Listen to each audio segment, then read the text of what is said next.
Olá, amigos da leitura.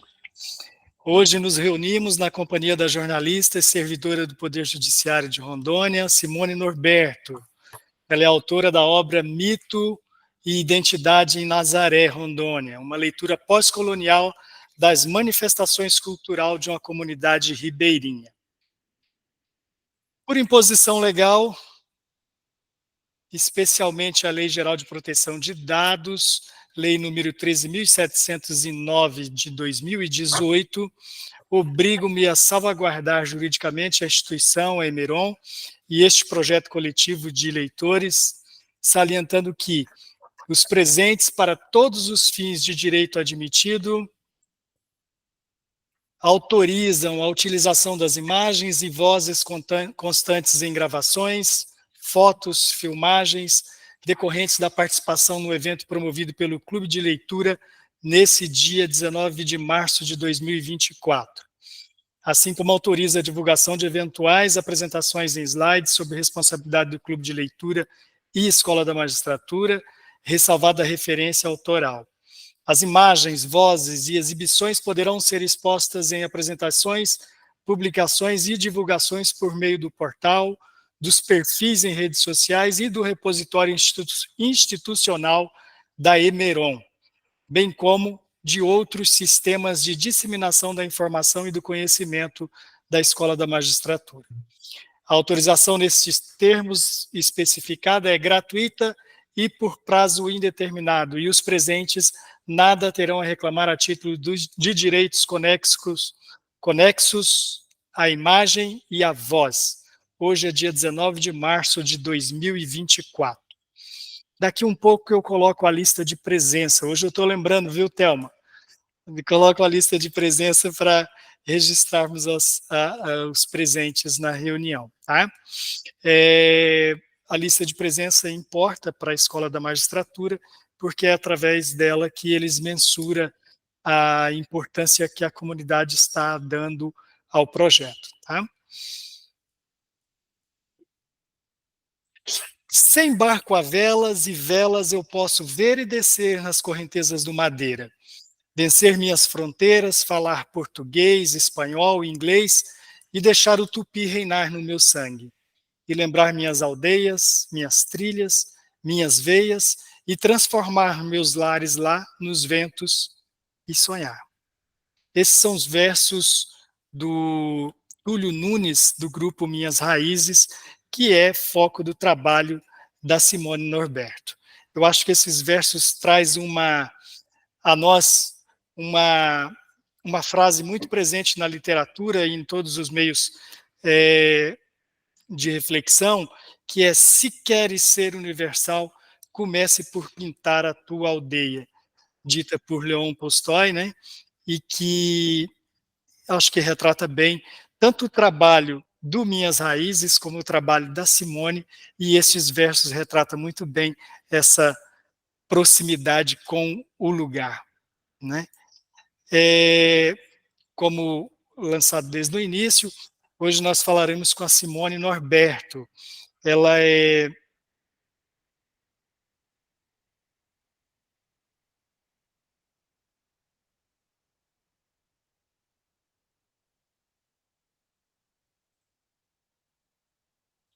mestre em letras pela Universidade Federal de Rondônia, na UNIR, possui graduação em letras pela Universidade de São Paulo, a USP, e graduação em jornalismo pela Faculdade de Comunicação Social Casper Libero. Especializou-se em jornalismo e mídia pela Faculdade Interamericana de Porto Velho, onde também foi docente. Também lecionou no curso de comunicação da Faro, especializada em coberturas jornalísticas voltadas para a arte. Trabalhou durante 14 anos na Rede Amazônica de Televisão, nas funções de repórter, editora, apresentadora de telejornal. Produziu vários documentários históricos, multiculturais e turísticos de aventura. Dirige uma instituição, a Cineoca, que se dedica à difusão de produção audiovisual. Atualmente é jornalista concursada do Tribunal de Justiça de Rondônia e produtora da Mostra de Cinema de Direitos Humanos.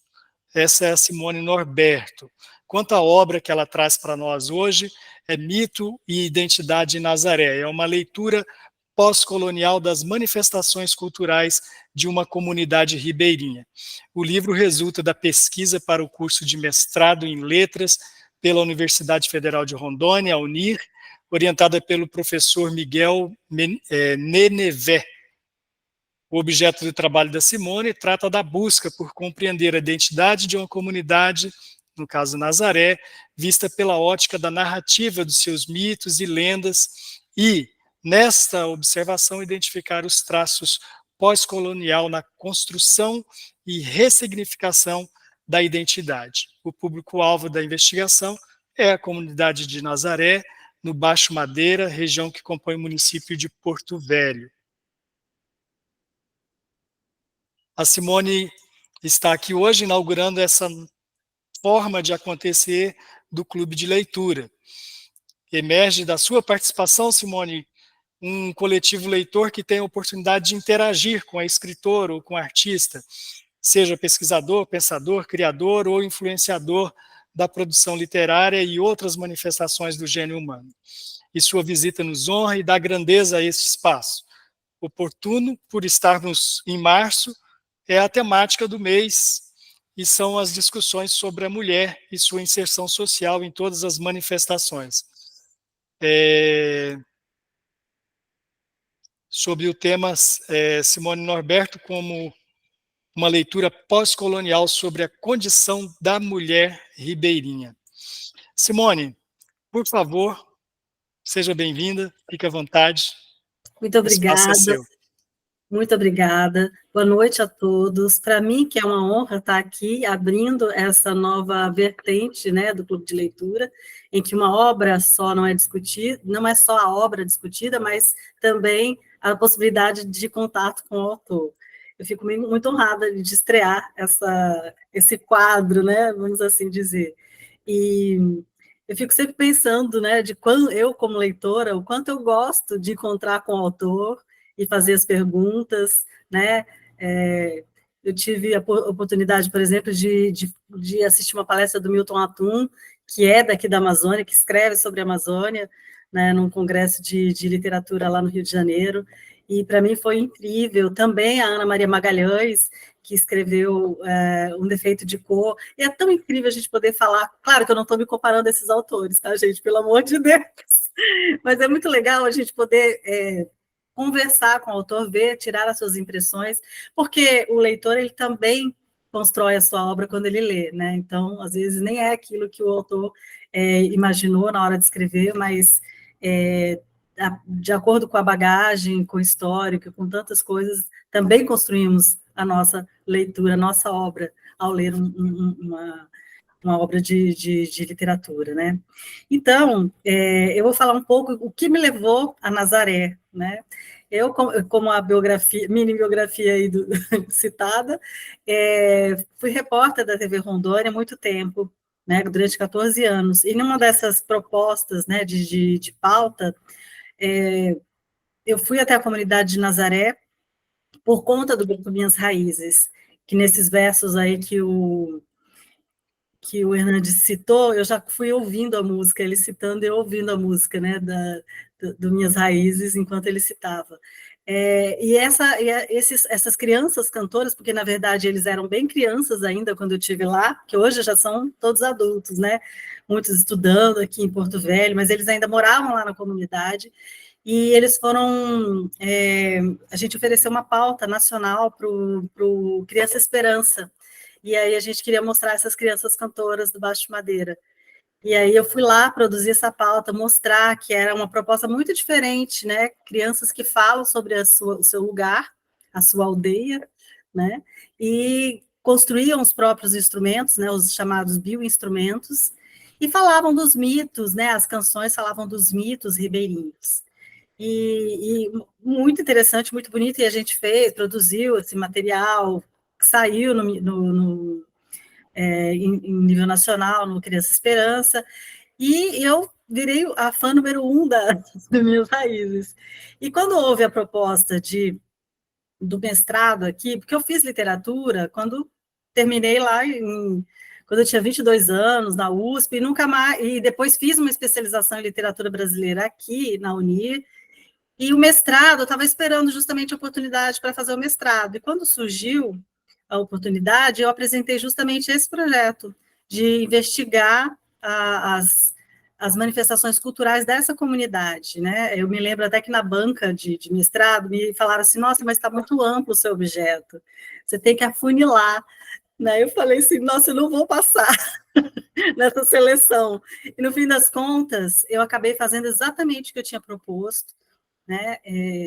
Consegui abarcar toda a pesquisa das minhas raízes, dos mitos ribeirinhos, e a aplicação, né, desses usos e costumes da comunidade, e analisar justamente a reação cultural dessa comunidade por meio justamente do Grupo Minhas Raízes, que é um grupo, era uma liderança cultural, continua sendo, né, uma liderança cultural de Nazaré, que é essa comunidade que fica no Baixo Madeira, né, e que é muito importante, e que trouxe toda uma influência para as outras comunidades também, a partir desse resgate cultural, a partir dessa atuação que veio do grupo, mas também veio do professor, do pai desses meninos, né, do Teimar, do Túlio e do Timaya, que era uma liderança cultural na comunidade, e a partir daí foram formando outras, né, teatro, dança, o festival folclórico deles, do Seringador,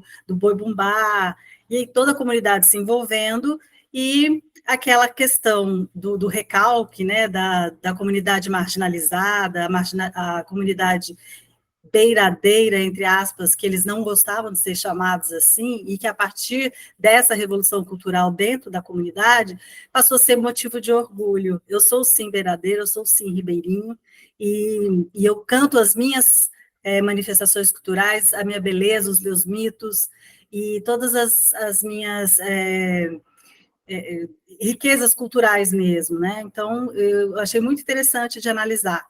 Então, eu justamente fiz essa pesquisa, e pelo fato de eu ser jornalista e documentarista, aproveitei para registrar isso em vídeo, que resultou também no documentário, o Nazaré Encantada, que é o meu primeiro longa-metragem. Eu já fiz vários documentários, mas sempre curta e média-metragem, e esse foi um documentário em longa, que foi o resultado dessa pesquisa, que é focado nesses narradores, os narradores lá em Nazaré, né, são várias pessoas, né, vários, isso que eu agradeço muito, é um agradecimento que eu tenho a essa comunidade muito grande, porque eles se doaram para contar suas histórias, né, contar nas suas narrativas, a história de Nazaré, os usos, costumes, hábitos, trajetórias pessoais, que se entrecruzam com a própria trajetória da comunidade,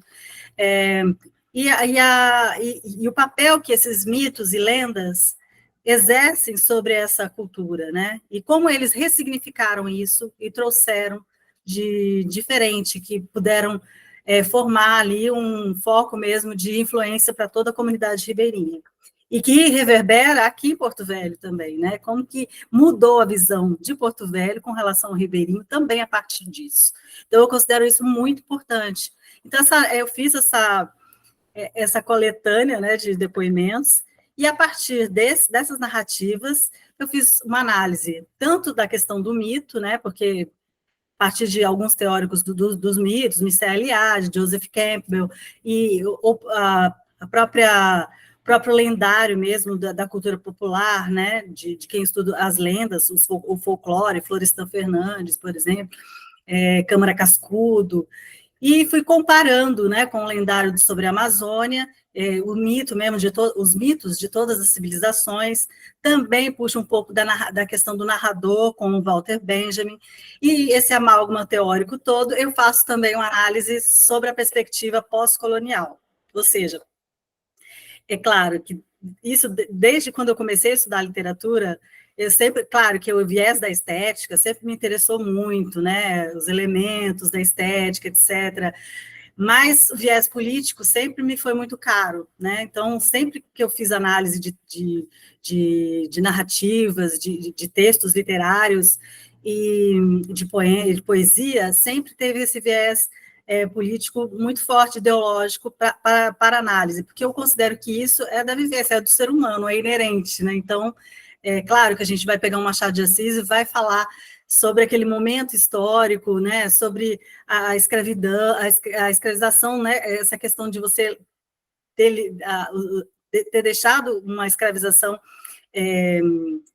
mas o país continuar ainda preso às correntes da questão econômica, né, esse escravizado deixa de ter o seu papel, mas ele fica ali na relação de favor com o seu antigo senhor.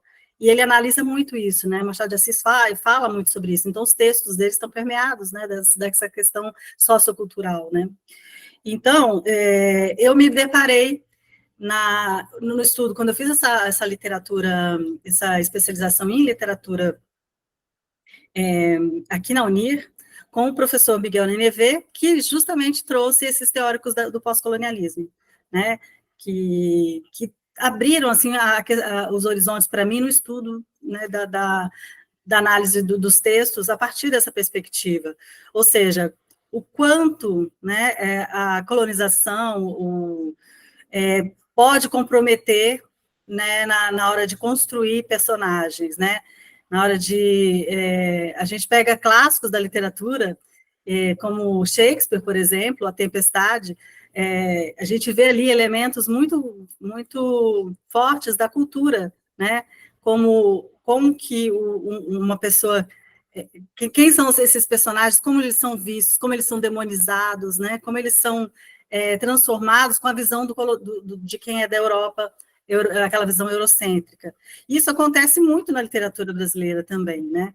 E aqui na Amazônia, sobretudo, porque nós somos marginalizados duas vezes. Primeiro, por sermos brasileiros, por não sermos do litoral, e por estarmos na profundeza da Amazônia, né? Esse ambiente misterioso, mágico, né? E que, pelo próprio nome, a Amazônia, né, vem de um mito, né, que é o mito das guerreiras amazonas, em que que a gente tem o direito de, pelo nome, por a correspondência do mito, de ser explorado, né? A mulher, no pós-colonialismo, a gente diz que a mulher ela é duplamente colonizada. A terra, que representa justamente a mulher, tem esse direito, o colonizador chega e explora, pode retirar de tudo dela. E é o que acontece aqui nas comunidades ribeirinhas. Eles chegam para explorar a seringa, no caso de Nazaré, mais a sorva, né, que eles chamam de sova, que é também retirada da árvore, né, como se fosse uma borracha também, e é explorado, e aí eles vão, essas pessoas que vêm trabalhar para retirar essas riquezas vegetais, elas trabalham no sistema de aviamento, que é como se fossem os novos escravos, né? Então, eles já chegam devendo no local do trabalho. E essas comunidades todas, ribeirinhas, elas são construídas a partir dessa lógica, né? Da exploração, do capital, né? Você chega, você é visto como mercadoria. Então, esses ribeirinhos todos, e a mulher duplamente, porque se o homem já não tem valor, imagine a mulher. Né? E ela vai enfrentar todas essas consequências desse sistema, que é um sistema perverso, né, de dominação e de exploração. Então, na teoria pós-colonial, a gente não só verifica esses movimentos, mas também aponta nas narrativas elementos também de revolução, de como, alguns momentos, como essa comunidade se revolta ou se percebe diferente, né? E sai desse jugo e consegue se reafirmar e dizer: eu não sou uma pessoa que deve ser explorada. Eu faço a minha história. Eu posso fazer da minha comunidade diferente, ter a minha própria história.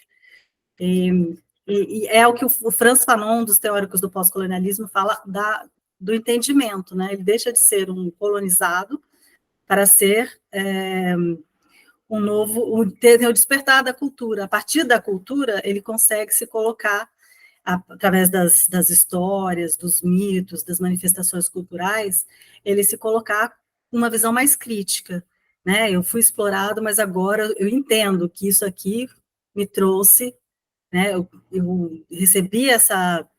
Eu não sou subalterno, eu não sou inferior, eu não sou indígena, preguiçoso, esses estereótipos que a cultura eurocêntrica sempre coloca no que é oriental, no que é diferente, no que é distante, né? No que o Said fala, que é o orientalismo, né? Tudo que é distante é estranho, é diferente, né? É demoníaco. Né? Então, os índios são preguiçosos, os índios não querem saber, é porque é outra lógica, né? Não tem a lógica do capital, da acumulação. Então, a cultura é diferente. Então, se é diferente, ele é pior. Ele não tem Deus, ele não... eles têm um mundo, né, de demônios, né, os deuses, né, os mitos criadores indígenas não se encaixam, né, nessa cultura. Então, tudo isso é analisado, e aí, nesses discursos das narrativas ribeirinhas, a gente vai ver essas marcas todas, né, vai analisar e vai apontar, quando reverbera, quando aparece momentos, né, de marcas da colonização ainda, porque nós estamos sempre ressignificando tudo isso, e também momentos que há a descolonização, em que a valorização da identidade, ela é mais forte, então é a reação do ribeirinho, então é o que eu procuro apontar nesses momentos, né. É isso. Deixa eu ver aqui, que eu fui anotando, que eu já até saí do roteiro, tá, gente? Tá, eu falo também da importância do mito com relação às narrativas, porque quando eu falo em literatura, e eu estou falando aqui de narrativas orais, e literatura, a gente sempre pensa no livro, na escrita, na construção. Só que a narrativa oral, ela era a primeira literatura, né? A gente pega os gregos, por exemplo, os arautos, né? Era tudo recitado, era tudo falado, era tudo... Né? A tradição da poesia, por exemplo, era toda transmitida pela oralidade. E ao contar as contações de mitos e lendas, elas trazem para a gente essa memória ancestral, né, dos mitos criadores, de você contar essas histórias da cobra grande, do boto, da matinta pereira, da curupira, ou curupira, né, conforme aí os narradores, uns dizem que é a curupira, outros dizem que é o... Então, conforme cada mito vai sendo contado, vai trazendo essas marcas das culturas e traz essa questão da narrativa mesmo. E o estilo da narrativa também é muito interessante, porque ele remete a esses narradores antigos, tem um ritmo próprio, tem uma ênfase, tem a performance do narrador. Então, a oralidade, ela também é literatura e ela pode ser encarada como um traço cultural importantíssimo, justamente para trazer essa questão da identidade. É o que um teórico africano do pós-colonialismo cunhou esse termo oratura, ao invés de oralidade, ele diz oratura.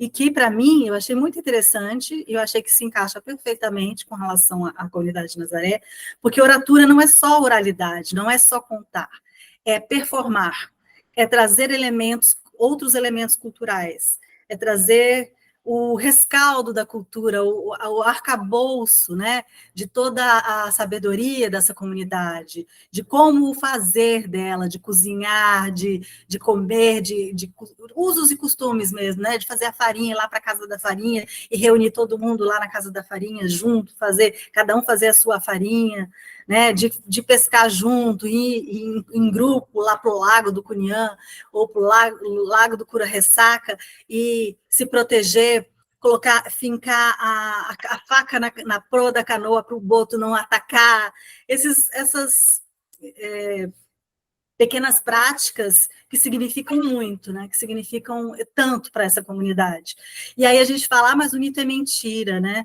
O mito, as lendas, elas não necessariamente, né? Elas dizem alguma coisa, né? Não que são histórias falsas, são histórias que explicam justamente esses usos e costumes, né? Trazem lições de vida, né? Por exemplo, o boto tem vários interditos, né? Então as crianças, as meninas, não podem ir lá para a beira, porque o boto pode pegar, etc. Nada mais é do que uma maneira de proteger essas crianças do afogamento, porque as águas amazônicas, elas são imensas, e são perigosas, e tem rebojos nos rios, etc., né? Então, os mitos, eles ajudam a educar também, né? Então, trazem todos os elementos ali que ajudam a construir o arcabouço cultural dessa comunidade. Então, também utilizo dessa questão aí, né, para falar da oratura, né? O que o Benjamin fala do narrador, que é o tipo de narrador lá de Nazaré, é o tipo do ócio, é aquele que vai e fica, que é um narrador que está sumindo com a modernidade, né? Hoje é tudo tão rápido, tão intenso, internet, né? Tudo ali para ontem, né? Não tem tempo, o tempo do ócio. E o narrador lá de Nazaré, ele está ali esperando e acumulando conhecimento, e ele vai trazer essa narrativa, que é uma forma de enfrentar a morte, né? Quando ele conta, ele perpetua a sua vivência, ele perpetua a existência, né? É uma forma de enfrentar a morte. Então, é muito bonito o que o Benjamin diz e que eu acho que se encaixa perfeitamente. Tanto que, quando eu fui construir o documentário, né, muita gente fala assim, o documentário de 1h30 tem um ritmo diferente, tem um ritmo de Nazaré. Então, será que as pessoas não vão achar chato? No tempo de TikTok, que cada um vê vídeo de 5 minutos já é muito. Será que um documentário de 1h30, em que a narrativa tem um ritmo próprio, que mostra a rotina da comunidade, andando aqui, né, as canções, tudo muito lento, um ritmo diferente, será que isso vai interessar? Fiquei apreensiva, mas na estreia, na estreia do documentário, eu vi que sim, que as pessoas estão interessadas nas pessoas, que quem tem histórias para contar, que tem subsistência, que tem esse arcabouço cultural, pode trazer enriquecimento, né? Então as pessoas gostaram muito, e os narradores são incríveis, eles são saborosos, porque eles têm esse ritmo, eles têm esse talento natural, né, da narrativa, da ênfase, e as histórias são muito engraçadas, então tem humor, tem tristezas também, sobretudo, por exemplo, da Dona Veneranda, que é uma das mulheres, assim, que a Veneranda, a Margarida, elas dão vários relatos e que em vários momentos mostram mesmo a condição da mulher ribeirinha, né? A Dona Veneranda, por exemplo, ela foi menina para lá, para Nazaré, ela queria estudar, e sem muitas condições econômicas, né? E no fim ela acaba conhecendo o dono da terra ali de Nazaré, que é o marido, ela se casou com ele, casa para adolescente, porque isso acontecia muito, né, entre os ribeirinhos, e ela se torna dona do lugar. Só que ela, como mulher subalterna, ribeirinha, né, que está sempre numa posição inferior, ela não tem essa atitude de dona, de quem está mandando no lugar. Pelo contrário, ela tem sempre uma atitude muito colaborativa, né? Tanto que quando ele morre, ela tenta resolver as contas, pagar todas as contas do mercado, que eles tinham no mercadinho, e ela tem um filho deficiente, e ela desiste de manter o negócio, né? Porque para ela é tudo muito difícil, mas ela mantém esse vínculo com a comunidade, tanto que essa terra, Nazaré, nunca foi, ninguém comprou a terra, né? Foi por ocupação mesmo. Então foi meio que foi se tornando a comunidade, né? Então até hoje assim, sem resolver legalmente, né? Quer dizer, ela já é de uso capião, né, dessa comunidade e tudo mais. Mas tem isso, né, desse traço dela, ribeirinho, ser muito mais forte do que ser a senhora do lugar, né? A senhora de que poderia, né, ter uma posição colonizadora, é que eu mando, eu posso explorar, etc. Não. Pelo contrário, ela sempre teve essa posição de colaborativa, que é característica dessa comunidade de colaboração. Aí, a partir dessa análise dos mitos, eu parto, então, para essas narrativas mais recorrentes dos mitos ribeirinhos. E esses mitos se destacam, esses 4 que eu já citei, né, o Cobra Grande, o Boto, a Matita Pereira, que é uma velha, né, que chega com assovio, que é uma ave, ela é ave e mulher velha. Então, ela pode fazer a transfiguração, né, que é muito comum entre as lendas ribeirinhas, essa transfiguração de animal e pessoa, né, bichos que viram pessoas, né, e essa transfiguração é uma ave de agouro. Então, ninguém quer encontrar a Matita Pereira, ela tem um som horrível, né, assim, um assovio, assim, que encanta, que estremece as pessoas, né, e tem algumas outras visagens também dentro da mata que são recorrentes, mas basicamente são esses os 4, e a curupira, que para alguns é a curupira, e para outros é o curupira. A curupira, no caso, é um menininho, e nas lendas pelo restante do país, é um menino indígena com cabelo vermelho e tal, mas em Nazaré, nas narrativas, é mais de um menino negro, pequenininho, que tem essa questão ligada à natureza. Se alguém caça indevidamente ou faz alguma agressão à natureza, e isso é muito sutil nas narrativas, é bem interessante de ver. Eles recebem o troco. Ou ele se perde na mata, ou ele tem um interdito qualquer, ele sempre vai ter. E aí, às vezes, um caso lá é contado por 3 pessoas diferentes, sempre coincide, sabe, com essas questões do interdito. A pessoa recebe algum castigo por ter feito alguma coisa, caçou, ou caçoanta, sem precisar, entendeu? Alguma questão nesse sentido. A cobra grande, que é impressionante, porque é um animal descomunal, né, gente? Se a gente vê uma cobra aí na Amazônia, eu vi uma vez uma cobra atropelada aqui na BR, eu fiquei espantada, e com 23 cobrinhas ainda. E sabe o que me impressionou muito também? Quando aqui ficou em cartaz, aquele filme da Anaconda, no Cine Brasil. Ficou 6 meses em cartaz. E rodava quarteirões. Não sei se vocês lembram disso. Quem é aqui de Porto Velho sabe que tinha filas para assistir esse filme, que era uma coisa impressionante, no Cine Brasil, e ficou 6 meses em cartaz. E é uma produção americana, bem aquelas exageradas, né? Que não é uma produção assim, como a gente viu agora na Netflix, aqueles Cidades Visíveis, né? Que mostra os mitos de uma perspectiva mais próxima das narrativas mesmo. Mas essa da hollywoodiana é muito surreal, assim, muito fantasiosa, etc. Mas as pessoas se identificam muito com a cobra grande. Por quê? Porque ela, sim, desperta muito esse espanto, né?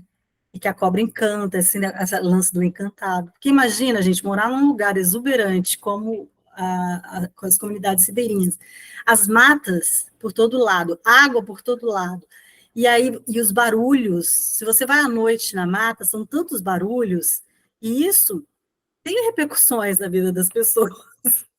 É claro que elas vão, né, ter histórias para contar de tudo isso, né? Então, essa natureza, ela vai criando mesmo um mundo mágico, um mundo mágico cheio de seres mitológicos, né? De encantados, né? E tudo traz repercussões muito fortes. Mas o que mais me impressionou, realmente, é a lenda do Boto, que é muito forte, e ela interfere muito, sim, no modo de agir da comunidade, por causa do Boto. E mais ainda com relação à mulher. Mas antes de falar sobre isso, eu vou falar sobre. Eu queria ler um trechinho da Dona Vena, na página 47, espera aí, que eu acho bem interessante.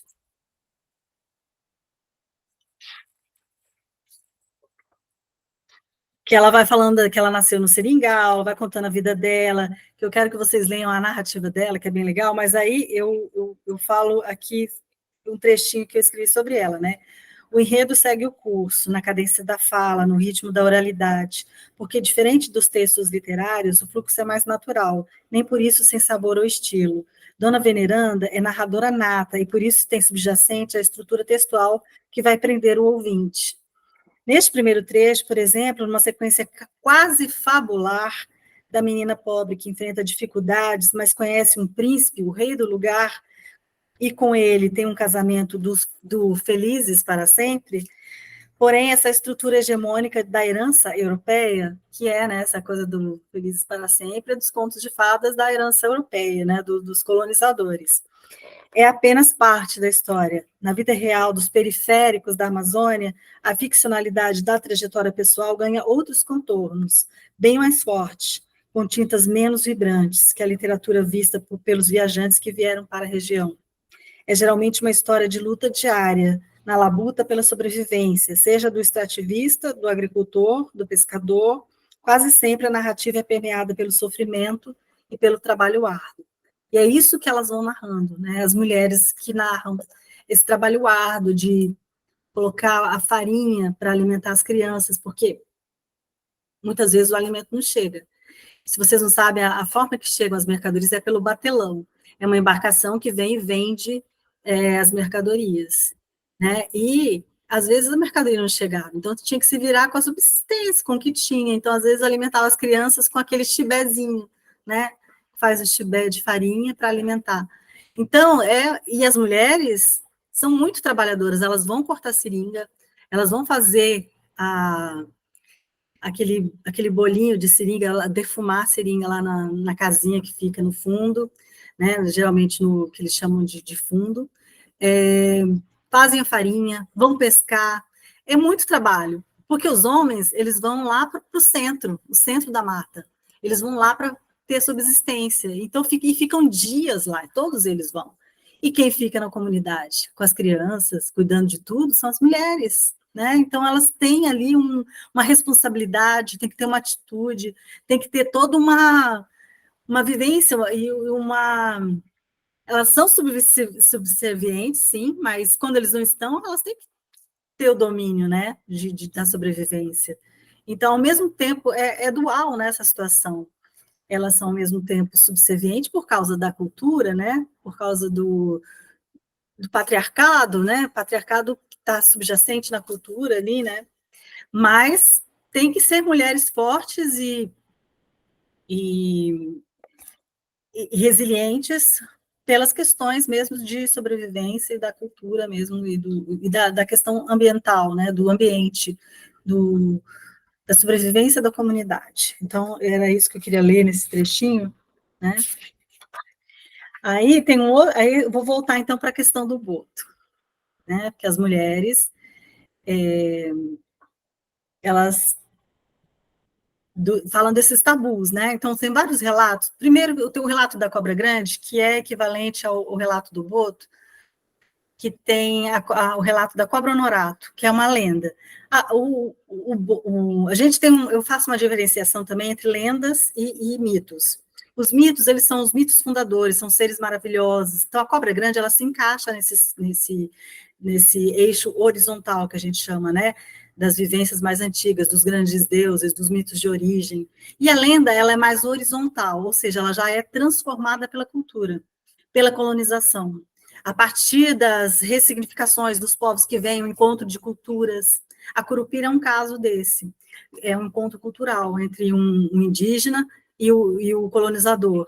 E aí surge a Curupira, que é esse ser mitológico, que tem embuste, que faz as questões de castigo, brincadeiras, né? Então, ele é mais uma marca de lenda mesmo, né? Já de transformação. Então, ele está no plano horizontal.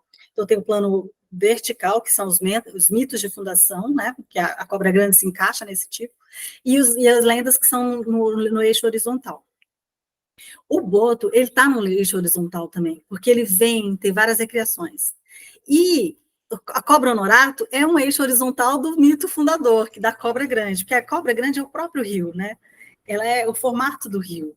Né? São seres mitológicos, grandiosos, e são implacáveis, né? Então, tem vários relatos em várias culturas, no México, o Quetzalcoatl, a própria literatura grega, então várias mitologia grega, então vários povos têm o mito da cobra, da serpente, que traz são seres terríveis, né, de castigo, e de sacralização também.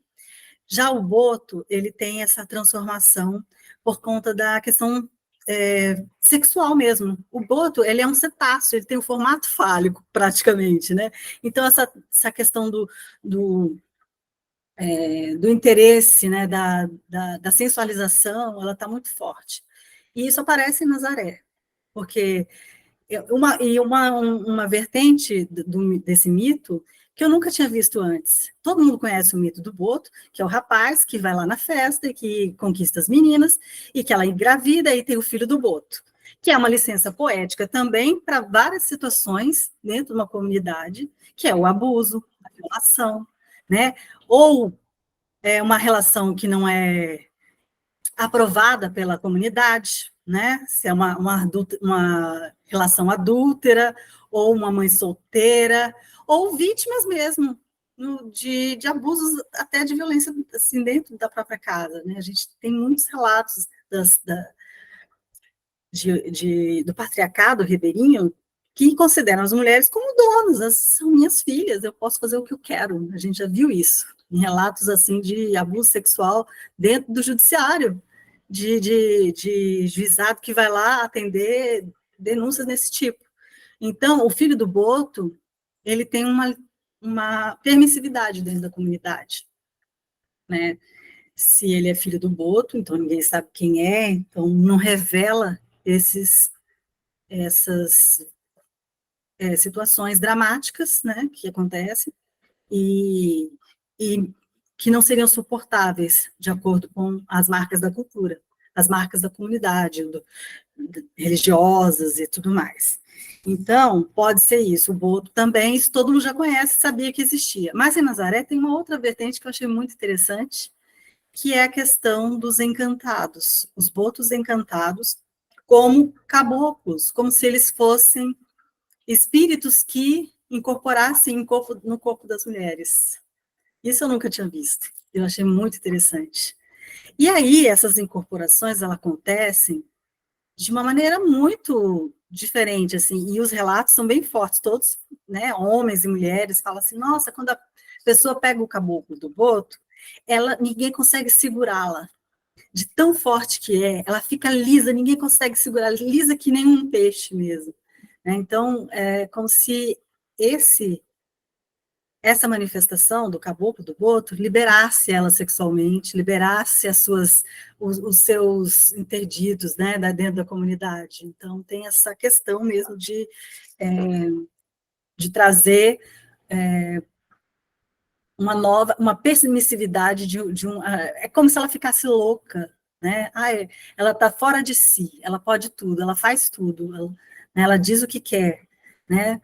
Então, é como se fosse uma licença poética mesmo, assim. Eu estou incorporando o caboclo do boto, então eu posso fazer diferente, né? E aí tem as curandeiras que vão lá e retiram o caboclo, elas acessam esse mundo mágico maravilhoso, porque são elas que têm essa permissividade, né, de acessar, porque os curandeiros são os médicos, né, os médicos desse mundo mágico, da natureza. Então, elas têm esse conhecimento do sagrado. É uma intermediação entre o sagrado e o profano.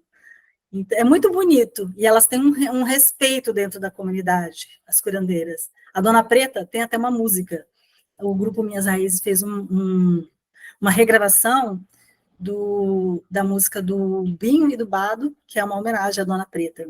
Acho que alguém já ouviu falar, Dona Preta sabe benzer. Aí vai falando, na letra da canção, vai falando tudo que as curandeiras fazem, né? As ervas que elas fazem.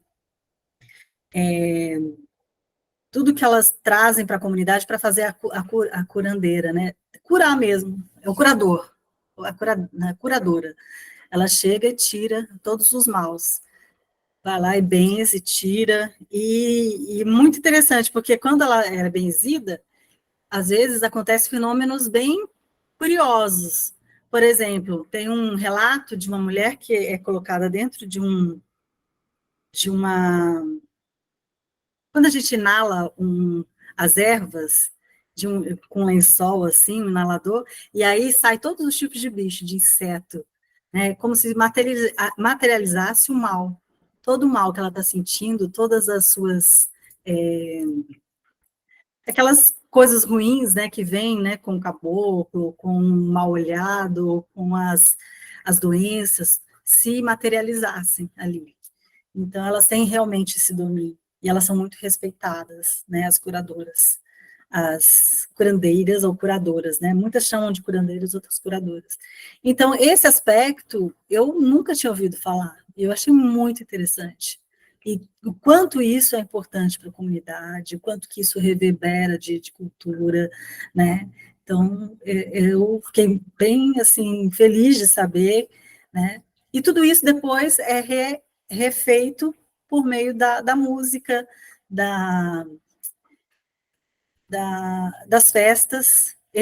Uma vez eu assisti um teatro deles, que tinha justamente uma curadora, era que eles chamam de comédia, né? Eles fazem uma peça de teatro, eles criam, usam as lendas, criam um roteiro dessa peça, e um dos personagens, que era até um menino que interpretava, ele interpretava a curadeira, e ele fazia de um jeito cômico, assim, ia lá, benzia.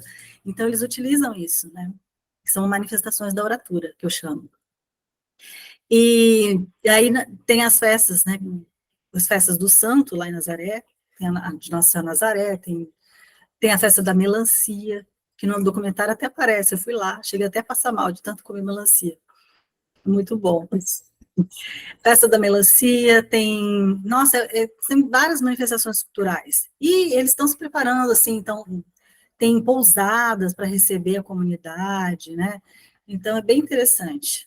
E é claro que tem a dona Veneranda mesmo, por exemplo, ela fala assim, quando eu morrer, ela faz comparação de como que está a comunidade hoje e como era no passado. Por exemplo, ela fala assim, no meu tempo, eu ia lá para o bailezinho, e era tudo com respeito, eu ia lá, tirava para dançar, etc. Hoje em dia, as meninas vão tudo para o mato. Né? Ela radicaliza mesmo para comparar como é antes e hoje, né? Ela faz essa análise. Mas ela gosta, por exemplo, de contar as histórias. E ela diz, hoje ela nem tanto, porque parece que ela já está mais velhinha e ela se perde um pouco a memória, assim, sabe? Ela não está com a memória tão mais sagaz como antigamente, porque ela era bem importante, assim, ela é muito detalhista, tinha todo um gestual para contar, né, um ritmo próprio. Mas hoje, por exemplo, ela fala assim, quando eu morrer, minha mana, aquele jeitinho dela com sotaque bem ribeirinho, né, eles vão colocar o meu nome aí nas coisas. O nome do meu marido é o nome do colégio. Mas eu não quero não, ele fala, não quero não, mas eles põem, minha mana, eles põem. Então, quer dizer, ela tem consciência da questão, né, da morte, etc. Acho bem interessante isso também, né, de como enfrentar todas essas questões, né, de como essas dificuldades são aceitas. Ao mesmo tempo que elas são aceitas, tem esse inconformismo também, né, de, olha, eu tenho essas dificuldades, mas eu quero que essa realidade muda. Então, por isso que esses aspectos que eu queria observar. Deixa eu ver se eu tinha... No 126 também tem um outro trecho. Eu acho que era justamente o que eu queria falar da Neném do Acácio. Outra coisa que é bem interessante, que muitas mulheres, elas recebem o nome do marido, né? Tipo, a Neném do Acácio, quer dizer que é a mulher que é do Acácio, né? Então, fulana, dona Veneranda do seu Eduardo, né? Agora o seu Eduardo já morreu, então é só a dona Veneranda, ela se impôs ali, a dona Vena, né? A Margarida, mas, por exemplo, a Neném do Acácio é uma marca colonial isso, né? É como se as mulheres tiverem que pertencer a alguém, ao homem é o dono do local, ao marido, né? Tem sempre que ter essa marca colonial. Mas elas se rebelam com isso, sim, né? A gente vê que em alguns momentos elas vão mudando. 126, deixa eu ver aqui, acho que é bem esse trechinho que eu falo Não sei se eu estou me alongando muito, se vocês já querem introduzir as perguntas. É aqui agora. Ô, Simone, A fica à solução, vontade, viu, Simone? tá, Não... a solução surge medida pela sacerdotisa da comunidade, Neném do Acácio. A referência ao nome do marido é traço da dominação de gênero. As mulheres subalternas são aludidas como numa relação de posse ou propriedade em relação aos homens. Porém, essa mulher é superior em outra esfera, pois possui poderes mágicos, capazes de, por meio de orações e cantos, que são as chamadas, né, convocar o caboclo do boto. Elas convocam o caboclo do boto para a purificação. No caso, ela fez um ritual e o caboclo do boto, caboclo do boto veio para purificar a paciente. Uma espécie de doutrinação do espírito, como se o espírito fosse ali e ela falasse assim, ó, você vai fazer isso, isso e isso, para que se afaste da esfera material, para o retorno ao mundo mágico. Então, ela vai, no relato dela, você percebe esse movimento, assim, sabe? Bem bonito. É interessante ainda observar que toda a cena é descrita de forma muito sintética, como se o narrador não tivesse licença para perguntar-lhe desse mundo, que não lhe é de domínio. Os homens não podem falar. Quem tem esse domínio são as mulheres. A posição é, portanto, de sacralização da experiência narrada. E como o sagrado é restrito, há todo um cuidado ao mencionar o rito. Então, os homens, eles falam, mas eles falam assim, rapidamente. Quem tem o domínio, quem é sacralizado, né, é que tem esse domínio de falar. Bom, é isso, gente. Deixa eu ver se eu tenho anotado aqui. 256 também da dona Veneranda. Deixa eu ver o que é. Que eu tinha anotado algumas falas que eu acho bem interessante. Tá. É uma análise que eu fiz de uma narrativa dela. Ela conta justamente esse aí, de que ela vai colocar o nome dela nas coisas, né? É aqui, ela fala assim, olha, quando eu morrer, eu não quero meu nome em parede por aí, em placa não. Aí ela ri. Mas eles fazem, minha mana, eles fazem. Agora eu não sei qual o nome é que vão me botar ainda, né? Então ela diz isso. Aí eu falo, as histórias de Dona Vena são sua memória viva, legado para vencer a morte. Walter Benjamin aponta que os grandes narradores têm em comum a facilidade com que se movem para cima e para baixo nos degraus de sua experiência, como uma escada que chega até o centro da Terra e que se perde nas nuvens. É a imagem de uma experiência coletiva, para a qual, mesmo o mais profundo choque da experiência individual, a morte, não representa nem um escândalo, nem um impedimento. É uma citação de Walter Benjamin aí, né? É isso, gente. Então, na tradição oral, as produções assumem uma dimensão de obra coletiva. Por isso, as narrativas míticas da comunidade de Nazaré e as composições do grupo Minhas Raízes assumem papel de recriação do legado coletivo. Tanto o primeiro quanto o último são bens culturais de Nazaré. Bacana demais, o livro é interessantíssimo e te ouvir também é outra experiência maravilhosa, Simone. Você é envolvente com essa sua paixão pela comunidade, isso fica claro, bastante saliente na sua maneira de falar deles, de falar do lugar. A personagem Veneranda, ela é encantadora, né? Você vê as descrições dela, e isso que você falou dela de não ter um domínio, não atrair um domínio para si, uma autoridade. A autoridade dela é natural, mas ela não faz isso conscientemente, né? Faz questionar algumas coisas, tipo assim, tratando de colonialismo, da questão colonial. Vendo a dona Veneranda abrir mão do comércio que já estava em franco desenvolvimento, o comércio do marido dela, né, do seu Eduardo, esse se retirar, você acha que foi por impotência ou foi por uma consciência dessa questão do pós-colonialismo? Eu digo isso pelo seguinte, a impressão que se tem é de que há uma consciência de que a vida daquela forma mercantilista, daquela forma capitalista, destrói esse existir ribeirinho, beiradeiro, e ela não, tanto que ela perde o marido no momento em que ela vai para a cidade para poder cumprir com obrigações muito capitalistas, que era pagar boletos e tudo, né? E daí ela volta e fala, não quero isso, e sai. Você vê como, dessa forma, dessa renúncia mesmo, não quero fazer parte de um meio assim. Sim, é claro que é inconsciente, né? Quem faz análise pós-colonial somos nós, mas é inconsciente. Mas eu acho que tem muito da intuição. Tem um outro relato que aí não é a condição da mulher, é a saga Ribeirinha, que eu falo, que é um relato de um ribeirinho que é explorado desde criança, ele vai trabalhar na Sova, lá para Seringal, lá no Rio Machado, e um dia ele tem aquele incômodo, que é o incômodo do herói. A gente fala a saga do herói, que o Campbell fala, ele segue todos os passos da saga do herói. Ele tem um incômodo inicial, e aí ele fala assim, caramba, eu estou sendo explorado aqui nesse lugar. Só que ele não tem essa clareza que é uma exploração. Ele fala, eu não aguento essa vida. Eu só estou aqui dentro desse mato, sem fazer, né, só tirando, só trabalhando, passando medo. Era claramente, ele não disse que ele tinha medo, mas ele tinha medo, ele era uma criança, gente. Ele estava lá naquele, sendo explorado pela.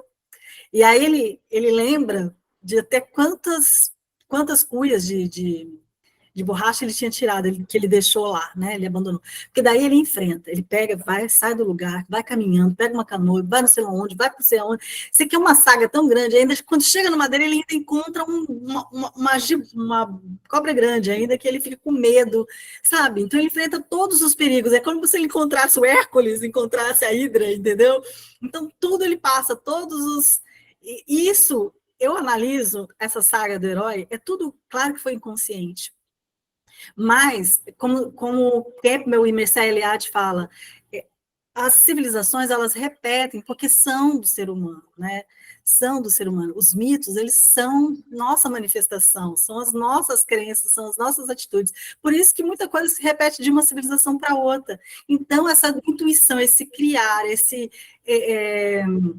esse modo de ver o mundo, ele vai se repetir. Então, é intuitivo. Eu acho que você diz, você acha que é consciente? Não, não é consciente. Mas, de certa forma, ela não quis, sim. Eu acho que ela não quis lidar com o capitalismo, com esse modo agressivo, né? Ela não tinha esse temperamento, ela era do coletivo, da conversa, e ela continuou isso até a maturidade, né? De você lidar com os vizinhos, de conversar, é a vivência dela desde menina. Então, acho que ela não compactuou com isso. Então, inconscientemente, ela largou. É claro que eu não sei, não, eu estou combatendo o capitalismo, que eu não quero compactuar com isso, mas, de certa forma, intuitivamente, essa resiliência, esse modo de ser ribeirinho, eu acho que impôs essa atitude dela, na minha opinião. Eu acho muito bacana essa questão que você coloca da jornada do herói e essa referência aos mitos gregos. O bacana é que ele, no caminho, quando ele vai procurar pelo furo ali, canal, né? Quando ele vai procurar por um canal para passar de um rio para o outro, ele encontra as mulheres, né? Exatamente, como as lavadeiras, nas né? lendas gregas, que encontra lá eu fiquei maravilhado. Eu falei, gente, parece que está construído isso aqui de tão do sincronismo. E eu acho muito bacana isso, que você constrói esse texto. Você falou de literatura, você falou das lendas, você trouxe a biografia dessas pessoas para esse texto, e mesmo falando de teorias literárias, como você fala aqui, o livro é instigante, é envolvente.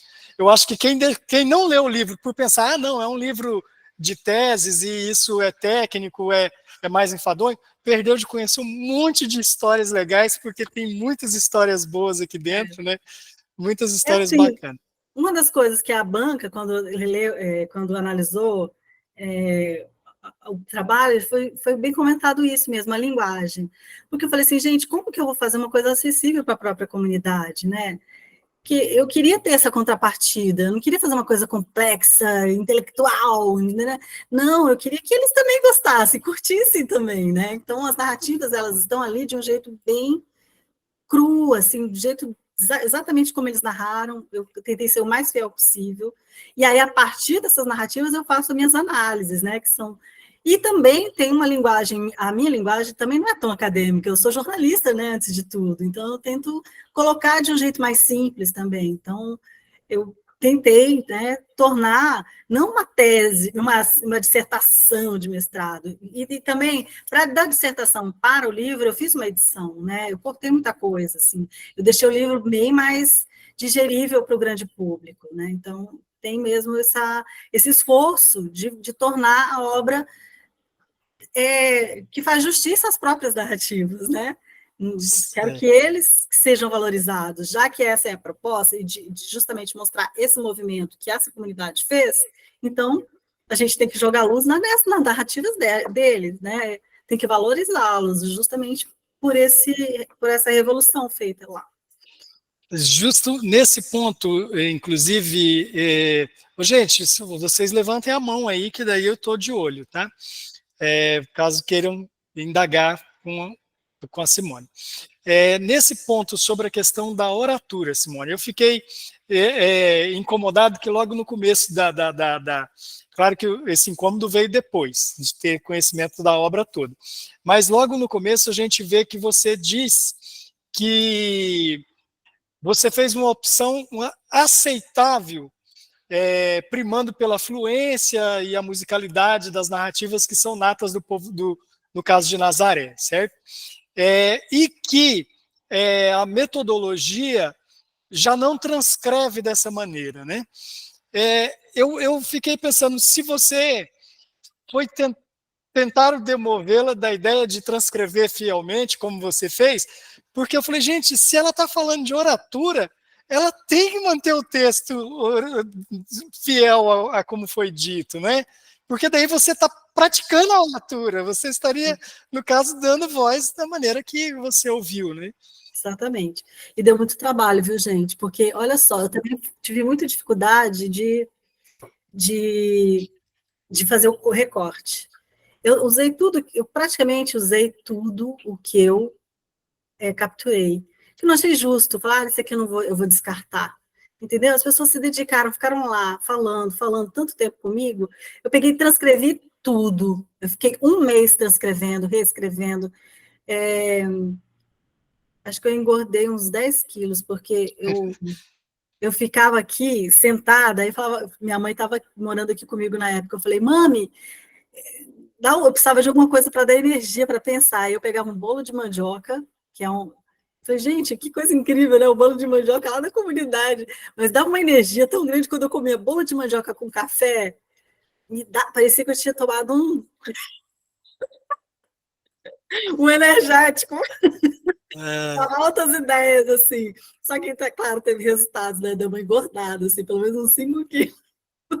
Mergulhou mesmo na cultura de Sim, aí eu tive Nazaré. dificuldade de descartar. Eu falei assim, quer saber? Eu vou colocar tudo, vou analisar tudo. Porque eu achei um desrespeito descartar. Não, Claro que ficou para o maravilhoso. livro, sim, eu descartei, mas na dissertação está tudo. Eu não. E eu fiquei. Tudo que eles falaram, eu fiz a questão de usar na análise. Isso acabou me chamando a atenção. Falei, da maneira que ela escreveu aqui, parece que ela foi provocada a não transcrever dessa maneira. Então, não, mas eu ficou acabei não ótimo. respondendo a pergunta, mas assim, eu tive. Durante o percurso, eu fui indicada, porque como foi a primeira turma desse mestrado de letras, e tinha muita gente, e aí eu queria como o Miguel Nenevê como meu orientador, porque nós já tínhamos essa afinidade ideológica, né, da teoria literária. Eu já tinha feito um curso com ele de literatura brasileira, e me identifiquei muito com essa leitura pós-colonial, e eu continuei lendo esses textos, né, dos teóricos pós-colonialistas e tudo mais, e analisar várias obras nesse sentido, né. E aí, eu queria que ele fosse meu orientador. Só que na hora da distribuição, eu acabei caindo com uma orientadora que era de linguística. E eu sou de literatura, sempre fui de literatura. Eu já fiz linguística na USP, inclusive tinha um professor maravilhoso lá de linguística e tal. Mas não é essa a minha praia. Minha praia sempre foi literatura. E aí eu Eu fiquei, tá, tudo bem. Aí eu tentei, sabe, encaixar o trabalho, encaixar. Aí todo mundo falava assim, Simone, não dá para você mudar de orientador, porque é muito difícil, né? Não rola, tal. Aí eu fiquei na tentativa, fiz pesquisa, fiz um trabalho inicial, comecei a ler livros de linguística, tentando encaixar. Aí chegou um dia que a minha orientadora falou assim, Simone, eu falei assim, me ajuda, porque olha, eu não tô assim, Simone, você está liberado, o seu orientador é o Miguel Nenevê. Sei que você não vai falar nada sobre linguística. Ela chegou a essa conclusão, ela me liberou. E Que foi tão bom. legal, achei isso tão lindo, esse gesto dela. Eu fiquei tão agradecida. Eu não tive convivência com o Miguel, conheci ele só mesmo no seminário, ele esteve aqui apresentando esse livro do professor Eduardo Martins, e ele faz a apresentação desse livro também. O Eduardo, inclusive, foi meu professor nessa mesma especialização de literatura. O Eduardo foi meu professor aqui também em Vilhena, e daí ele estava nessa apresentação do lançamento desse livro aqui em Vilhena. E o cara de uma cultura maravilhosa, é bom demais ouvir ele, né? Eu queria ter mais oportunidades, mas não tive.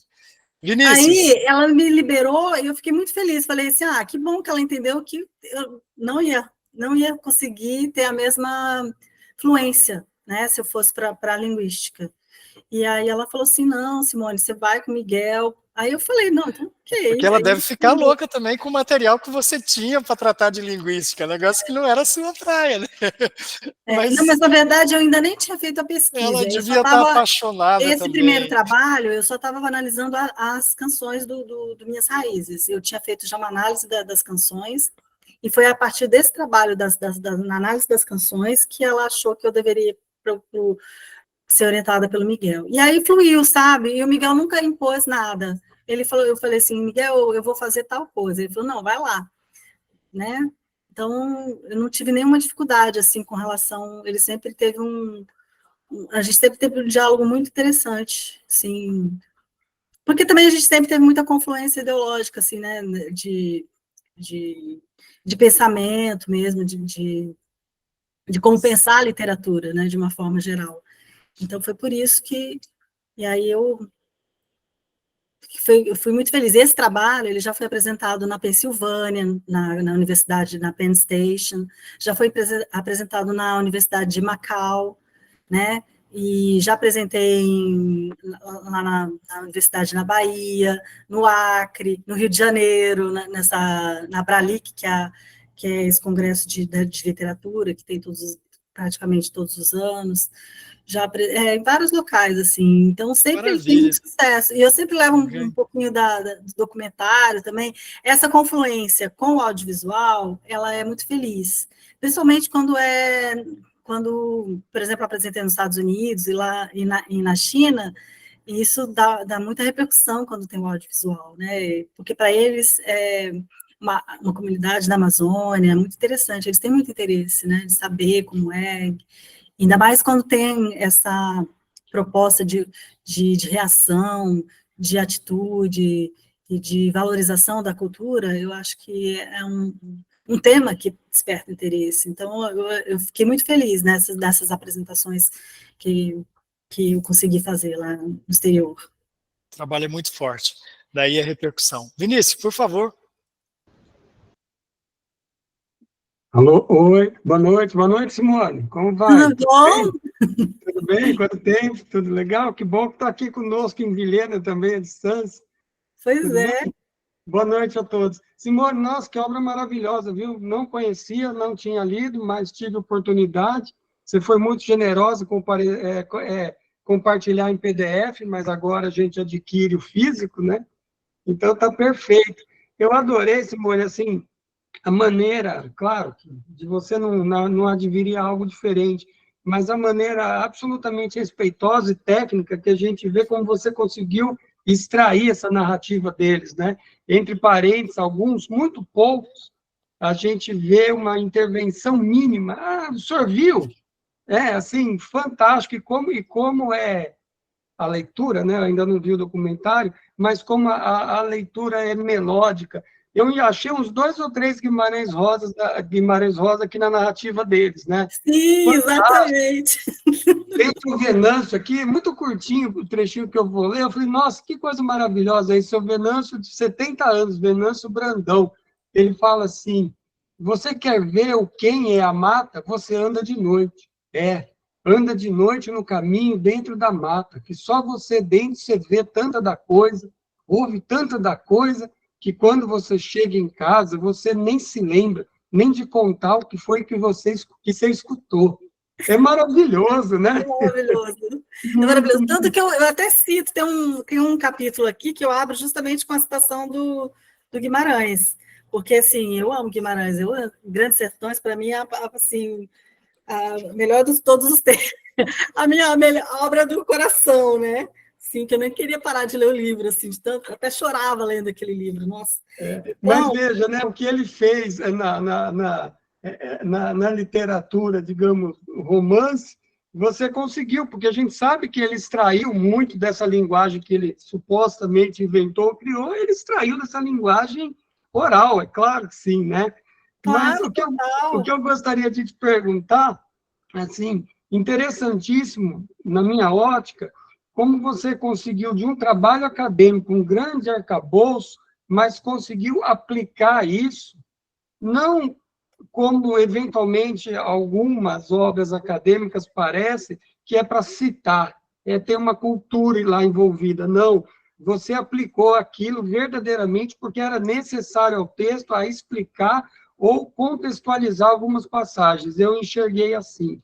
Quando você fala do mito que você citou há pouco, a distinção de lenda. Logo no começo, você nos apresenta e cita Lévi-Strauss, fazendo justamente referência ao eixo vertical e ao eixo horizontal, apontando o que é mito e o que é lenda, mas, é claro, você vai além, você desdobra isso apontando, aqui é lenda, aqui tem uma essência de mito, e faz a distinção no que você trata. Nossa, isso é muito bonito.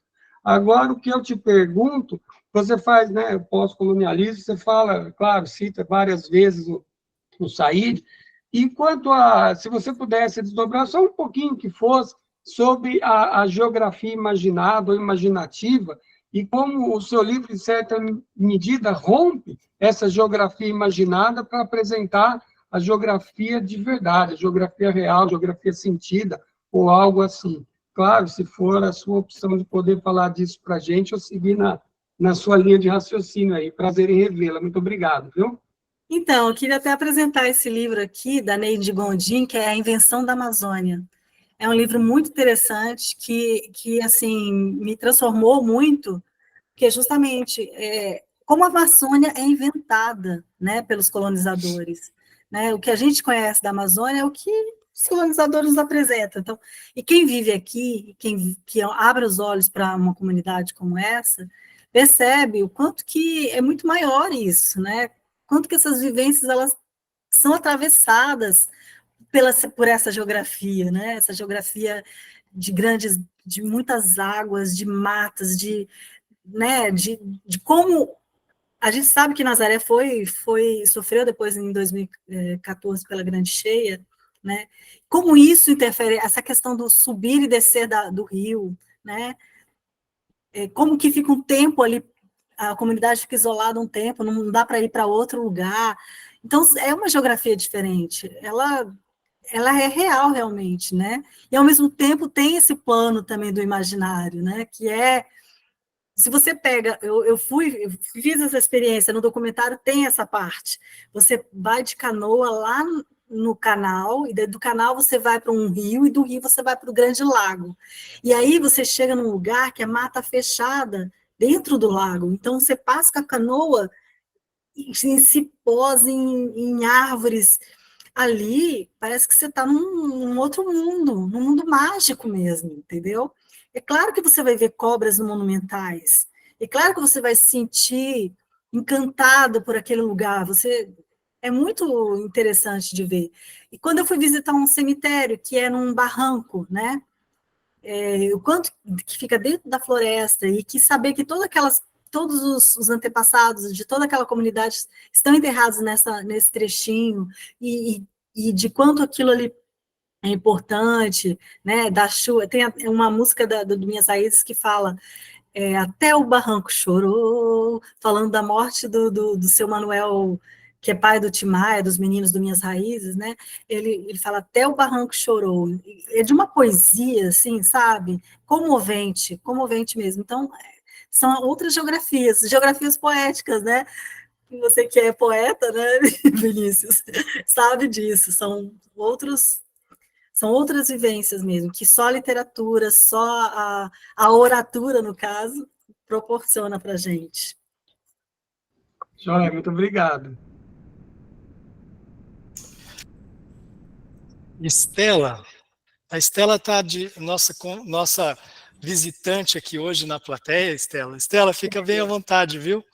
Pode fazer sua pergunta. Vocês precisam saber quem eu sou, para ser de confiança, né? Não, você é apresentada pela Ana Lúcia, vocês bem-vinda. Eu já fiquei para minha andada. Quando eu sou apresentada pela Ana Lúcia, eu já fico, né, apresentada. Por favor, fica à vontade. Eu sou de Mato Grosso do Sul, trabalho com pesquisa coletiva, Simone, por isso que fiquei empolgada, né? Esses tempos, numa reunião antes do Brandão falecer, né, da história da pesquisa participante, eu falei para ele que eu tinha mudado o nome de pesquisa participante para pesquisa coletiva, porque eu já queria que as mulheres que eu trabalho já falassem, né? E me lembro de uma experiência magnífica com mulheres Guarani, que elas foram para o evento e falavam, eu sou pesquisadora. Aquilo, para mim, era glória, né? Eu, junto com as mulheres, e elas se apresentando, eu sou pesquisadora. Aquilo como é que fala? É um prazer imenso, eu sou assistente social, né? Então, ver o povo falando, né? É isso. Eu queria saber como é que você faz esse trato com as mulheres, como é que elas se sentem, se elas vão nos lugares que você vai apresentar, que você faz? Eu quero saber, porque aqui, por exemplo, as nossas mulheres ribeirinhas têm uma dificuldade imensa com a internet, então, eu ouvi elas, ajudei a montar a apresentação, e na hora já ia falar palavrão, da apresentação, a internet delas caiu. Ficou 40 pessoas para ouvi-las e fiquei eu, né? Então, eu queria que você me falasse como é que você está fazendo isso para essas mulheres se sentirem as legais da história. Estela, eu dei um pouco de narrador benjaminiano. Eu abandonei a internet e fiz a vivência lá. Eu fui para a comunidade, fiquei lá um tempo. Não é desse aspecto, não, porque eu acho mesmo que é isso de ouvir as mulheres. Mas depois, como é que elas fazem a transição para ir para esse nosso mundo abestado da academia? Elas não fazem? Sim, não, elas ficam, no livro elas estão como narradoras, elas estão como participantes nesse caso, né, assim, e, uma coisa muito interessante, eu fui levar o documentário lá na comunidade, e foi muito bonita a reação, foi lindo, porque a gente apresentou na festa, né, aí a gente foi no curral do Boi Bumbá, e aí nós colocamos um telão bem grande, com um som bem alto, e a comunidade foi assistir. E aconteceram assim, as coisas mais inusitadas, porque 3 dos narradores já tinham falecido quando eu exibi o documentário. Então, foi muito emocionante. O seu Artêmio, ele ficou muito emocionado, porque a filha dele tinha falecido de câncer há pouco tempo. Então, ele viu a filha no documentário, e ele próprio é um narrador também, né, o seu Venâncio. Seu Artêmio, né? Seu Artêmio. E aí ele ficou muito, assim, emocionado, comovido, muito agradecido, e todo mundo da comunidade se achou muito homenageado, né? Então teve eles, e aí a dona Veneranda, por exemplo, eu convidei todos eles a se manifestarem, né, no microfone depois. E aí todos foram com maior desenvoltura, né, com a mesma desenvoltura que foram lá e falaram no documentário, eles foram também se manifestar. E eu achei isso muito bonito, sabe? Deles ir lá, agradecer, não pelo fato deles me agradecerem, mas deles se sentirem representados, de se sentirem vistos, né? De certa forma, criado ali aquela narrativa, aquela fluência entre eles. Então, nesse sentido, que foi dada a palavra a eles nesse sentido, né? Não sei se te respondi. Mas, assim, é claro que eles continuam lá, as narradoras continuam lá, com exceção de algumas duas meninas do grupo Minhas Raízes, que saíram de lá para estudar, estão morando em Porto Velho, e hoje são mulheres maravilhosas, estão aí, a Thaís Passos, por exemplo, ela é ativista, né, ela está em todos os movimentos culturais aqui, e o Grupo Minhas Raízes tem vários projetos apresentados nas plataformas desses editais, e ela está sempre, né, nesse ativismo cultural.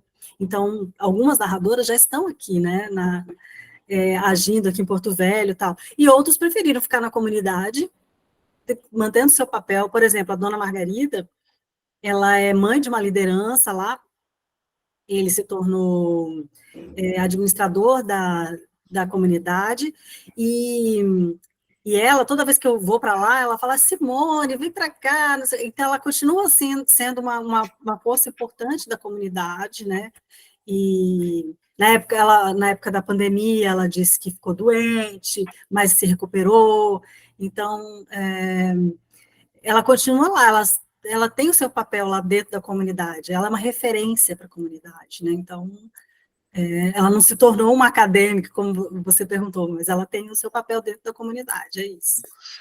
Valeu. Obrigada. Almício, boa noite. Boa noite, Simone, boa noite a todas e todos.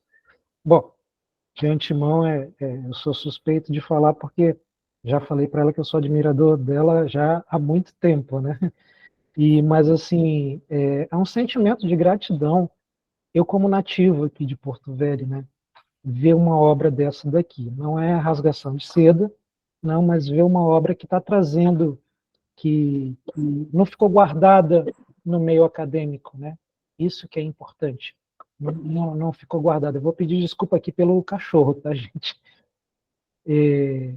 Então, isso que é importante. Então, eu creio que existem muitos trabalhos bonitos, sensíveis, que estão guardados lá no repositório da academia, da universidade, e não é o teu caso, ainda bem, né? Porque você traz à luz essa riqueza que é essa vivência dessa comunidade, como tantas outras que nós temos no Baixo Madeira e nos outros rios, e em outras comunidades que não necessariamente estão à beira de um rio, mas estão lá fazendo a sua vivência com os seus mitos, com as suas identidades, né? Então, isso é de um contentamento muito grande, porque isso nos mostra, né, Simone, o quão a gente ainda pode e deve, de fato, olhar para dentro e não para fora, para esta terra e não para a terra do colonizador, né? onde coloca que tudo que é desta terra, né? Tudo que é deste rio, quando eu falo isso, eu falo de tantas terras e tantos rios da América Latina, como um todo, da África, né? Então, o índio o indígena era visto como praticamente um animal, assim como os povos originários africanos, né, por este olhar europeu, numa questão mesmo de diminuir e não aprender, né? Com tanta coisa interessante quando a gente hoje fala em coletividade, e é olhar para essas comunidades que a gente vê a vivência de coletividade, e você traz isso. E traz humanidade também, né? É curioso porque eu tenho essa mania de fazer anotações nos livros dos meus devaneios, né? E aí eu falei desse olhar desse suspiro de humanidade que uma comunidade como Nazaré tem, e que aqui do lado, nessa parte urbana, nessa parte asfáltica, como diz o escritor poeta Eliseu Braga, esse mormaço aqui de Porto Velho, né, se distancia estando tão próximo. E essa tua obra foi um desses momentos em que fez a gente olhar de novo, né? Tem toda uma conjuntura, o teu livro, a tua dissertação, como, por exemplo, também a pesquisa que o Rodrigo Vreck fez também lá em Nazaré, que é meio que pouco depois do teu livro, né? Então ele vai fazer a pesquisa lá em Nazaré para construir 2 espetáculos, e um deles coincide com o termo que você usa, com a nomenclatura que você usa aqui, saga beiradeira, né? Que também é muito bonita, que é também vivenciada nesse contexto de Nazaré.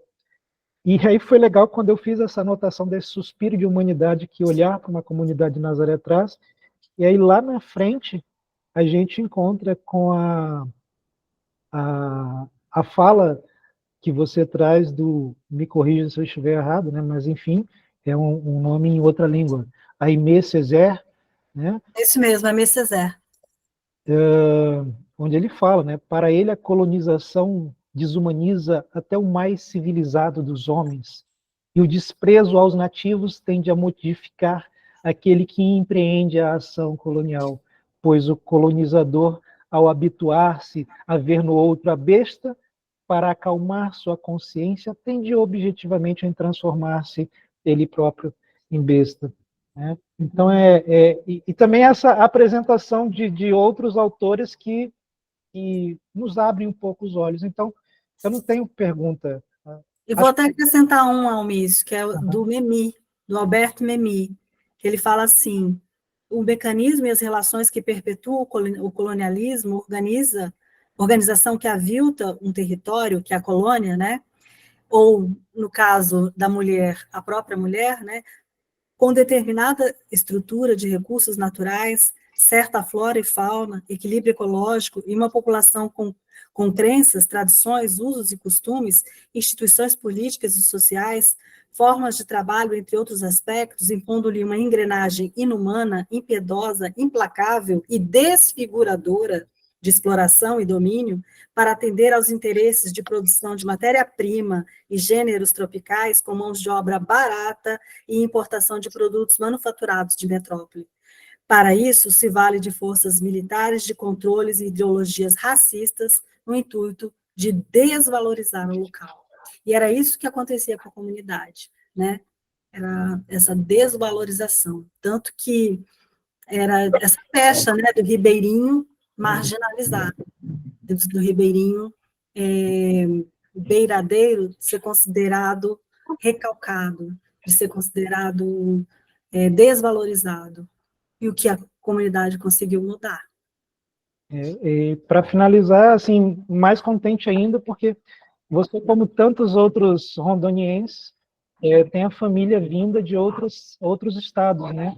E você criou esse visível, né? Desculpa romantizar demais, mas amor por essas terras, por esses costumes, por esses mitos, por essas vivências aqui do Rio Madeira. É isso. Obrigado, Simone.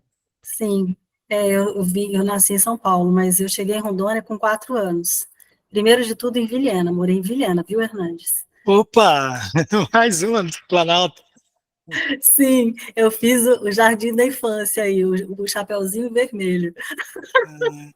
Bacana, legal. E depois morei em Pimenta Bueno, Espigão do Oeste, Cacoal, por último Cacoal. E aí eu voltei para São Paulo para fazer faculdade, e daí que vim morar em Porto Velho. Mas Porto Velho sempre teve no meu imaginário na infância. Eu sempre falava assim, nossa, Porto Velho tem um trem da estrada de ferro. Sempre isso me encantou, sabe? Um trem. É apaixonante. Né? Então, eu sou filho de mineiro, também tem o trem está sempre no imaginário.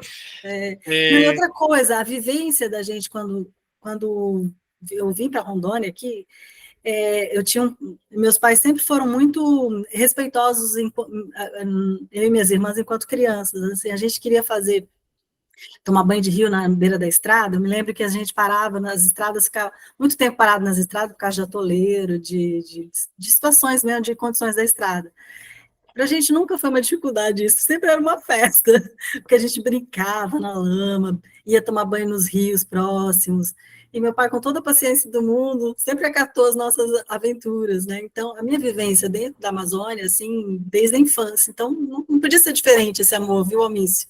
Você falando desses atoleiros, dessas viagens para Rondônia, eu escrevi para o meu filho essa semana passado exatamente sobre isso, falando de como eram os ônibus e as viagens, e falei desse negócio de parar na beira da estrada para tomar banho no rio, porque estava 7 dias num trecho que você não via um chuveiro, que não via um hotel.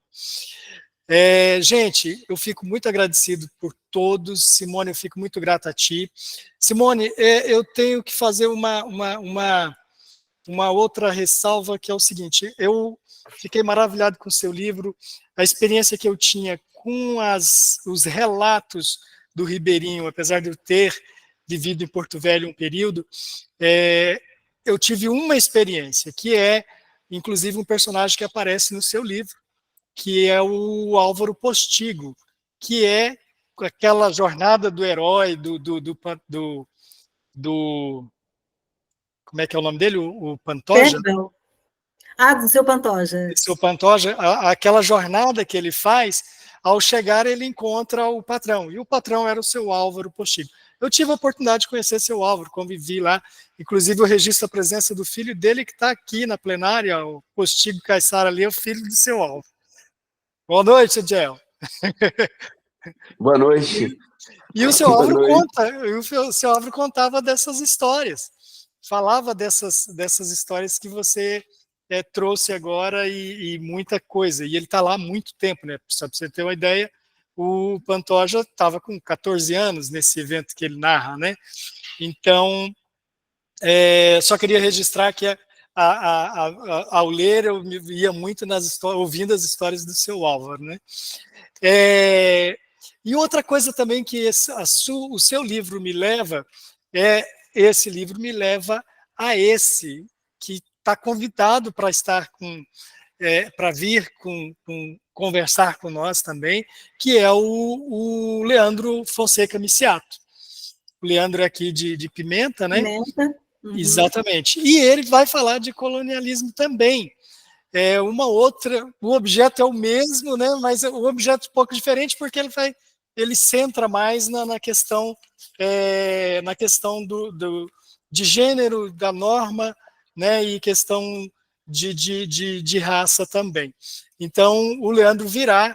Eu acho que os dois trabalhos vão acabar se completando aqui, quando o Leandro também passar por essa roda inaugurada hoje pela Simone. Eu sinto que o tempo não permite a gente ficar um pouco mais.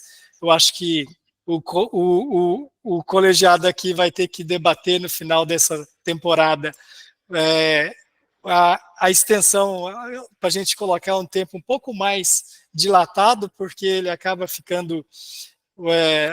nós tivemos a oportunidade de fazer as perguntas, né, foram feitas, os que se manifestaram para perguntar, mas havia ainda muita coisa para a gente falar sobre a obra, que a obra é rica demais, mas ficamos, por enquanto, por aqui. Numa outra oportunidade, a gente pode... Como essas reuniões, das segundas reuniões do mês, ela não tem um papel... E antes que o pessoal comece a sair, eu aviso que tem... a lista de presença hoje está funcionando, então vocês podem acessá-la, que ela estará atendendo hoje. Então, essas segundas rodas de conversa, elas terão propósito de nós falarmos livremente sobre nossas leituras, nos dias que a gente não tiver convidado. Então, nada impede que a gente retome as conversas desses instantes aqui contigo, viu, Simone? Que a gente, em algum momento, foi maravilhoso. Nós retornemos aqui às nossas conversas e às suas falas, tá? Eu espero que eu não tenha me empolgado demais, que tenha falado demais. Se em algum momento assim, você julgar que empolgou, você está perdoada, porque foi muito justa a sua empolgação. Obrigado mesmo, gente. Obrigado pela presença de todos e principalmente pela sua vinda, viu, Simone? Obrigado. Não, eu que agradeço o convite, amei. Eu achei, meus parabéns pelo projeto. Eu acho que leitura é essencial para o ser humano, para a gente nos entender melhor como humanidade, como é que é respiro de humanidade. Eu acho que a leitura é essencial, né? Então, tem tanta coisa boa por aí, né? Então, a gente tem mesmo que ir trocar impressões. Eu, que sou cineclubista, faço essa atividade com relação ao cinema e ao audiovisual. Eu acho que a literatura também merece ser discutida, porque são visões de mundos tão diferentes, e essas trocas, elas só nos enriquecem. Obrigado, Simone. Eu só queria dar um aviso, nós, provocados pela Lana,